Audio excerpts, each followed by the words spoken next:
রাজনৈতিক দলের ছাত্রী অ্যাক্টিভিস্ট। এরা কোনো জাতের না, এরা ছাত্রীর বাইরে এদের কোনো সংজ্ঞায়ন নাই। এই ছাত্রী অ্যাক্টিভিস্টগুলো নাকি বলবার চেষ্টা করতেছে আমরা নাকি নির্বাচন বানচাল করবার জন্য রাজপথে নেমে এসেছি। শহীদ ওসমান হাদী যখন গুলিবিদ্ধ হয় তখন এই শুয়ারের বাচ্চাগুলা বলেছে শহীদ ওসমান হাদী নাটক করতেছে।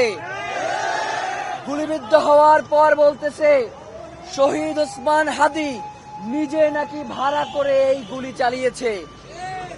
এরপরে যখন শহীদ ওসমান হাদী শাহাদাত বরণ করেছে তখন যখন মানুষ রাজপথে নেমে এসেছে তখন সে বলেছে কোনো একটা রাজনৈতিক দলের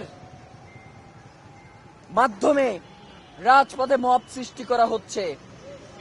এরপরে যখন এখন পর্যন্ত 55 দিন ধরে এই বিচারিক প্রক্রিয়া কিভাবে সামনের দিকে এগিয়ে যাবে সেই ব্যাপারে কোনো সুস্পষ্ট বার্তা নেই।